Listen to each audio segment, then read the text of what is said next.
his intro music. I'm going to ask him, hey, Tom, it's you're on with me and Andy Hart because the big fella's got a tummy ache. No. Yeah, I know. You should send him your thoughts and prayers. Can you tweet to him thoughts and prayers? Hopefully he gets back. I'll consider it. Do you like your open music? Would you like us to change it? Would you like a country song by any chance? We used to have No Handlebars by the Slowbots for me back in the day. When Mutt and Merlone were there. I really like that song. Mutt and Merlone? How are you going back to 2007, 2008? I might be. Wow, that was when you were with the Providence Journal. I was at NBC, actually. But yeah. Jerry Trupiano. Way back. So we haven't talked to you, Tom E. Curran, since last week. And I guess just asking everybody, I don't know if you do the grade thing with the draft. I don't know if you guys partake in that, but your overall opinion of all the picks.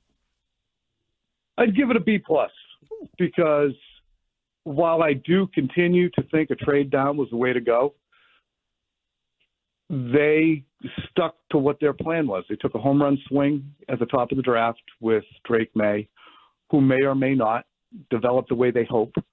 But after that, they spent time trying to support him with wide receivers who might not be as boom or bust as the quarterback is, but they should definitely be singles and perhaps doubles.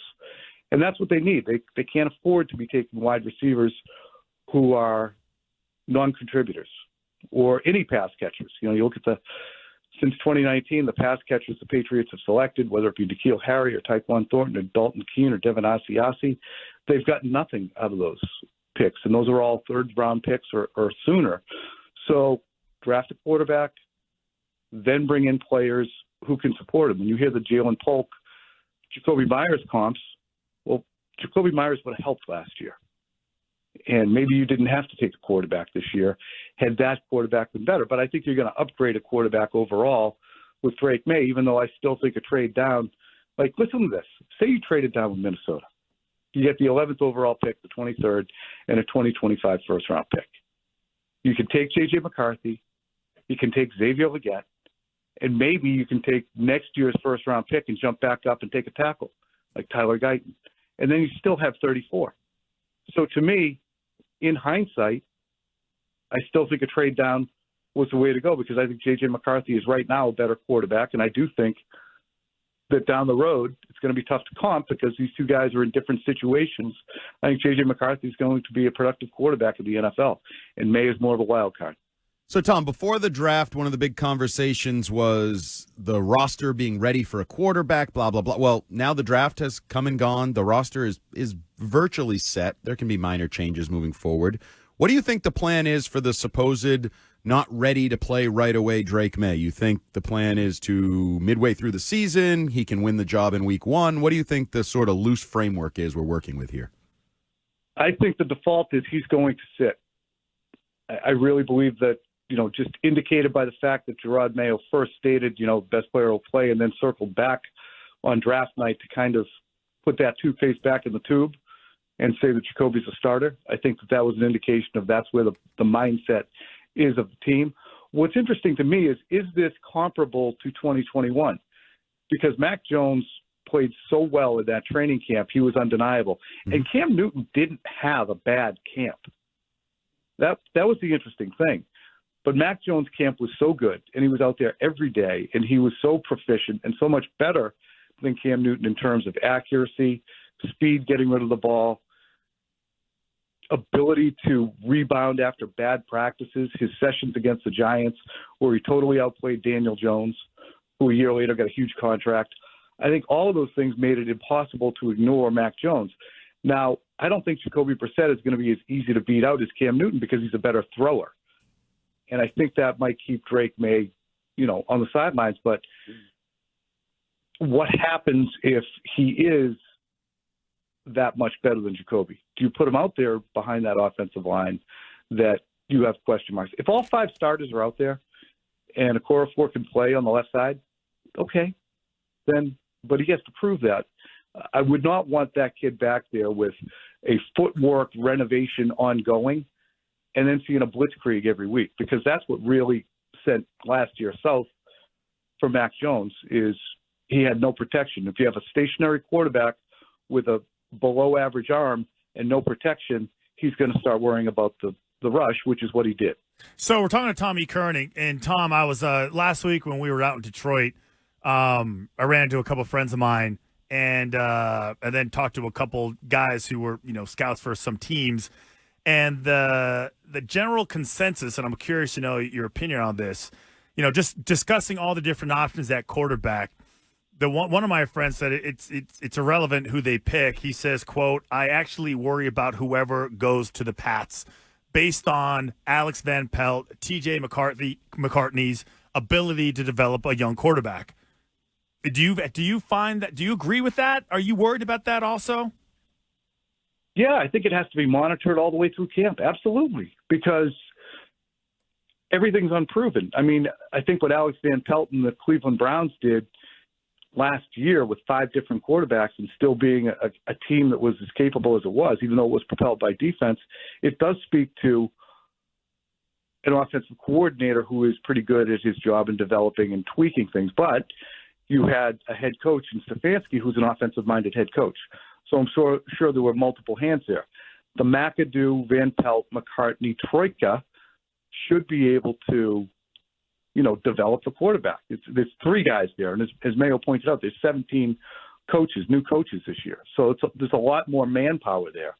But until it's proven, it's unproven. And you've just picked the biggest, most promising mold of clay in the draft, but now you have to mold it. So how well do they do? You should absolutely. It does incur scrutiny. It deserves it. So they draft 2 receivers. They signed a receiver in KJ Osborne, who apparently is impressing early in the process here. What's your view of what the wide receiver depth chart could look like and who the odd men out could be? It's interesting because right now we're looking at the highlights of Polk and Baker and saying, wow, look at this. Look at that catch. Wow, look at that. Wow, look at after that catch.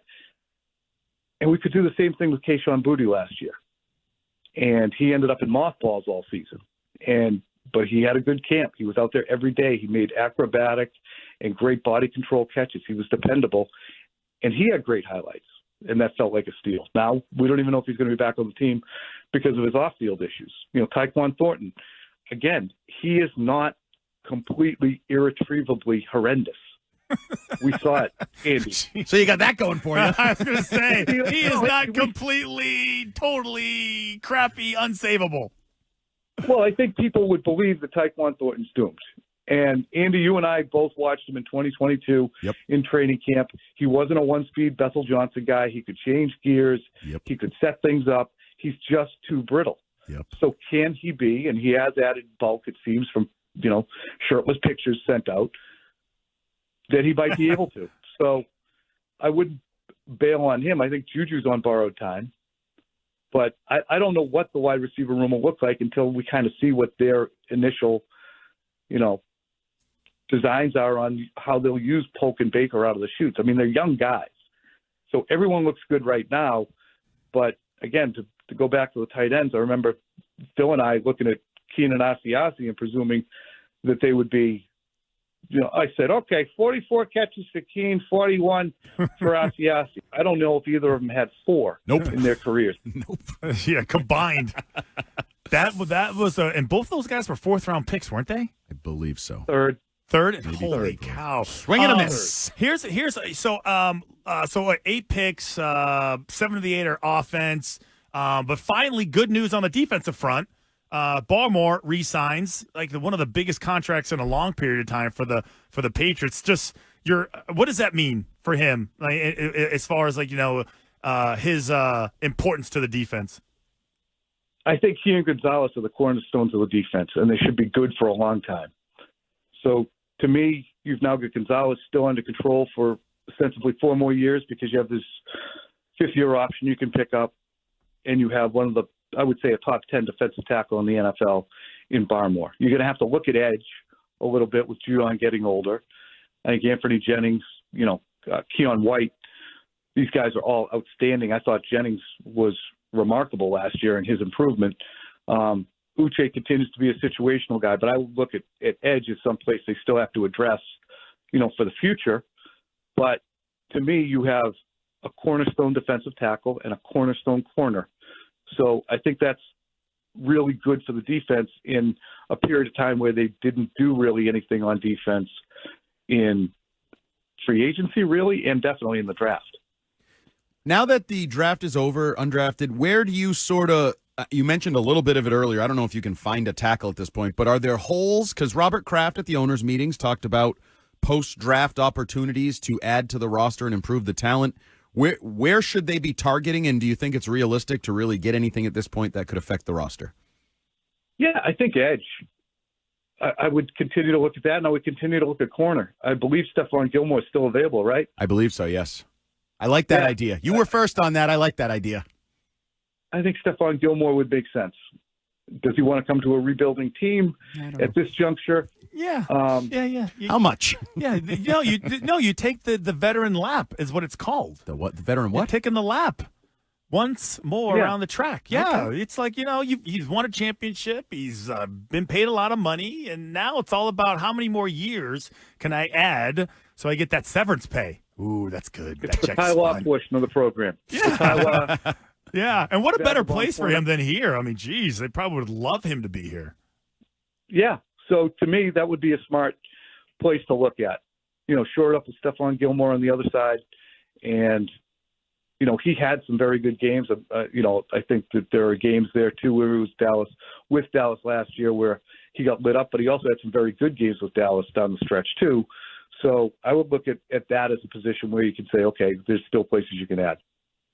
Have you heard anything about this on the last week on the Pat McAfee show, Roger Goodell talking about the 3-day weekend for the Super Bowl. This is obviously Goodell speaks for the owners. Have you heard anything about what the Crafts want to do with this? Is this something that they're pushing for? Yeah, that's long-standing that they have wanted to get it so that it coincides with President's Day, I believe. Yeah. Push it back. That's why conversation was of adding 2 more.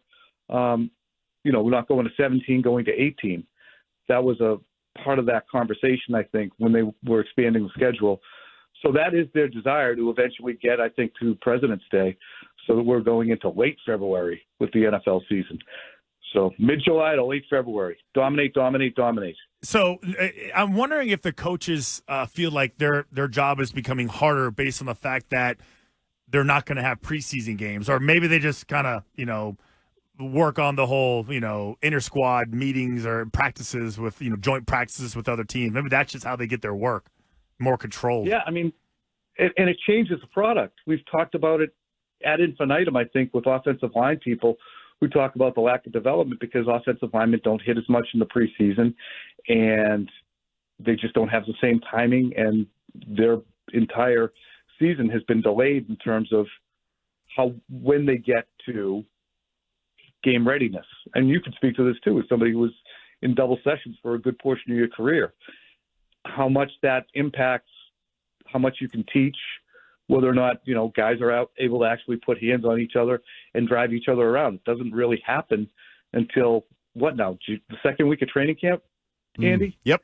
Because you still have to have that ramp up time at the beginning of camp. So they're not hitting, and really when you look at the league itself, it's turning – the interesting thing is their desire was to protect a little bit more and spend less time banging heads together, but now we have defensive ends who are 6'5", 280, and run 4.4s coming off the edge on offensive linemen who aren't ready to go and demolishing quarterbacks. And the game has just evolved. It's like what do they call that? An unintended consequence? Yeah.